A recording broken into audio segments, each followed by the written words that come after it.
there's this idea of body types in Ayurveda, which are also known as dosha. There's three main body types. And then people can be combinations. It starts from the five elements, but then each element has its associated qualities. Each dosha is primarily composed of two elements. So we'll talk about Vata first, which is comprised of air and ether. So a Vata person tends to be light in their body weight. Their bone structure tends to be lighter. They're more mobile, which means they tend to anxiety and hyperactivity, and therefore deficiency, because light is a deficient state versus heavy. Vata types would be the ones who have trouble gaining weight, right? If they're strongly Vata. Vata is the source of pain because it's really hypermobility. So the next one is Pitta, which is fire, most associated with fire, but also water. So if Vata is mobility and movement, everything in the body that moves is Vata. For Pitta,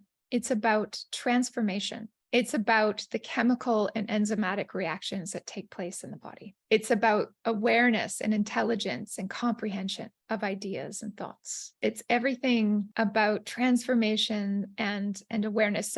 So it's heat as well because of the fire. It's passion. It's focus. It's getting things done. It's being productive. It's your A-type personality. Pitta types make great leaders. Pitta types are often in the middle, like when it comes to body weight or structure, it's medium, right? Vata's light, Pitta's medium. Pitta types, get prone to problems with heat and inflammation. They often have digestive tracts that move too fast because of that hyper enzymatic reactions. They get fired up easily and they get irritated easily, and they're prone to powerful emotions and often anger, frustration, aggression. When a Pitta person is imbalanced, they're just aggressive and competitive, and they don't even realize it because that's just how they are. It's a function of the quality of the blood, actually. It's hot, it's pumping, and it's moving, and it's causing the emotional reactions, actually, and the mental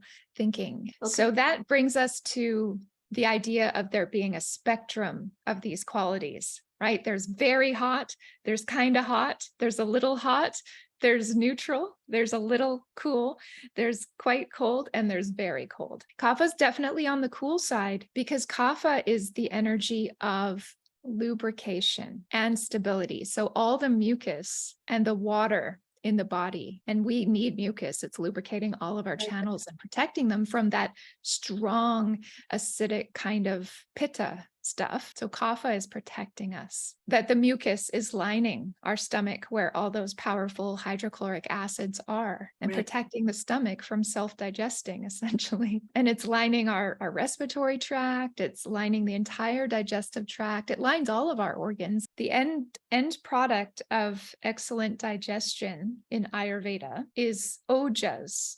And ojas, it's Kapha. It's basically the finest product of Kapha. And ojas in Ayurveda is your vitality. It's your immunity. It's your protection. And I like to think of ojas just like compost. It's cool, it's moist, it's rich, and it's life-giving. So a person who's Kapha not only has usually a larger body structure, but they often have those big, watery, warm eyes and beautiful, thick hair and eyebrows and, beautiful, big lips. And they have the most dewy, beautiful skin because a Kapha person has richer blood. Right. Because this body type is really good at preserving or conserving. So a Kapha type tends to be quite stubborn, tends to be lazy, tends to be like the couch potato because they're very satisfied. Right? When the blood is rich and nourished, you just feel happy and satisfied and content.